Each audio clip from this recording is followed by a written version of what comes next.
Untuk mendukung tutorial komputer, kalian bisa mengklik subscribe. Halo, selamat datang di tutorial komputer. Tutorial kali ini mengenai LibreOffice Writer sidebar bilah sisi. Kalian bisa menemukan sidebar di ujung kanan layar, sangat di ujung. Di sini, tepatnya adalah di ujung aplikasi LibreOffice dengan ikon panah arah kiri di dalam persegi panjang di sini. Sidebar benar-benar di ujung aplikasi LibreOffice, bukan di ujung layar, tetapi di ujung aplikasi LibreOffice. Sekarang kita kecilkan seperti ini. Jika sidebar pada LibreOffice kalian menghilang seperti ini, kalian bisa pergi. Jika kalian menggunakan antarmuka tab ke tab view di sini, dan kalian pilih sidebar di sini, maka kalian telah memunculkan sidebar. Kalian juga bisa menemukan sidebar di menu bar, view, dan sidebar di sini. Tentunya sidebar ini juga memiliki tombol pintasan, yaitu Ctrl F5. Ctrl F5. Di sini, ketika kalian mengklik salah satu bagian dari sidebar, sidebar adalah antarmuka pengguna grafis vertikal yang pada LibreOffice Writer menyediakan properties kontekstual. Ini adalah properties kontekstual, pengaturan halaman di sini, manajemen gaya di sini, galeri di sini, dan navigasi dokumen di sini. Sidebar settingan awalnya ditaruh pada bagian kanan LibreOffice di sini. Tetapi bisa kalian pindahkan ke arah kiri di sini dengan cara kalian klik titik 3 di sini untuk menampilkan menu dan kalian pilih undock.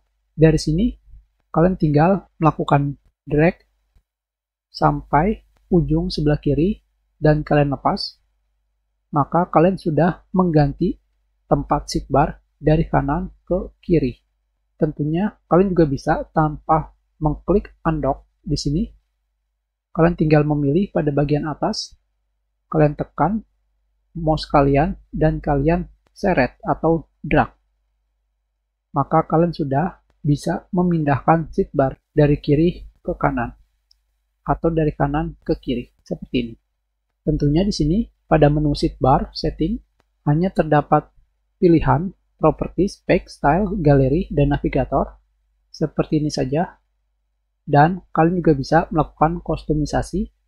Tentunya digunakan hanya untuk menutup atau menampilkan tab pada sidebar. Hanya seperti ini saja. Yang perlu kalian ketahui, sidebar ini sangatlah penting karena kalian bisa menemukan hal yang tidak ada di toolbar. Contohnya seperti ini. Di sini pada bagian properties kontekstual sidebar, kenapa disebutnya properties kontekstual? Karena properties ini mengikuti konteks atau isi yang kalian pilih. Contohnya, dikarenakan di sini kita tidak memilih apapun, secara otomatis yang dipilih adalah properties dari font. Tetapi ketika kalian memilih gambar di sini, maka propertiesnya akan berubah mengikuti konteks yang kalian pilih. Begitu pula ketika kalian memilih misalkan tabel seperti ini.